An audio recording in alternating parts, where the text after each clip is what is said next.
numéro 2, nous a rejoint sur ce plateau pour nous apporter son expertise sportive. Merci beaucoup. Florent, alors, on va voir l'aspect de la succession, bien évidemment, parce qu'on en parle déjà depuis hier.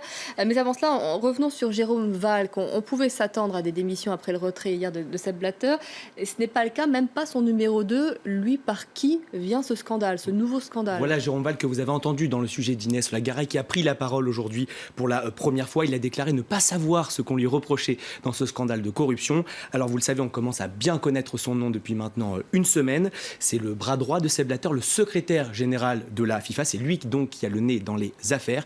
Eh bien, il est soupçonné par le New York Times, ça a été révélé lundi dernier. Il est soupçonné d'avoir facilité le transfert de 10 millions d'euros sur le compte de Jack Warner, ancien président de la CONCACAF et vice-président de la FIFA. Eh bien, cet homme...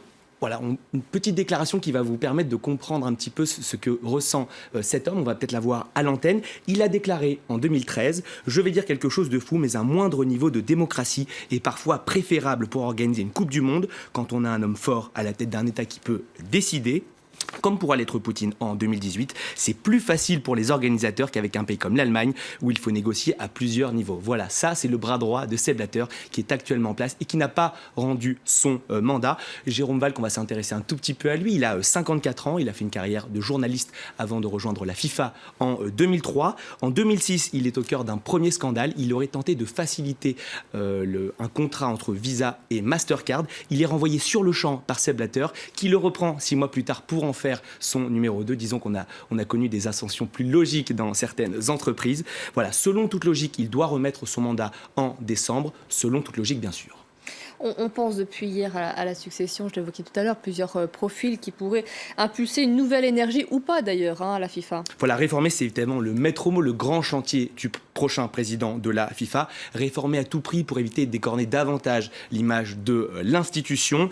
Alors aujourd'hui, il est assez difficile de savoir évidemment qui sera à la tête de la FIFA, quelles seront les réformes engagées, pour une simple et bonne raison, c'est qu'il reste encore 6 mois à Sepp Blatter pour pouvoir peut-être mettre un de ses candidats en poste. On pense également aussi à Michel Platini, celui qui dirige la Confédération européenne de football, l'UEFA, la plus puissante et la plus riche, mais on sait qu'il n'a pas le soutien de l'Afrique. On pense également aussi au potentiel successeur, le prince Ali de Jordanie, qui était le seul concurrent de Sepp Blatter lors de la dernière élection. Donc voilà, impossible à savoir, mais une chose est sûre, il faudra rendre la FIFA plus transparente. On sait que les attributions des 2 prochaines Coupes du Monde sont douteuses, donc pourquoi pas organiser un nouveau vote concernant cette Coupe du Monde, notamment celle au Qatar en 2022.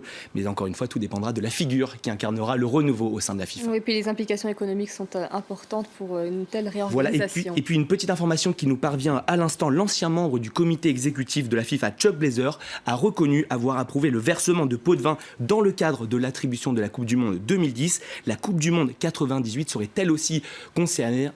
On attend d'avoir évidemment plus d'informations pour le développer. Et vous nous en reparlerez dans le Journal des Sports à 23h20 environ. Merci beaucoup, Florent.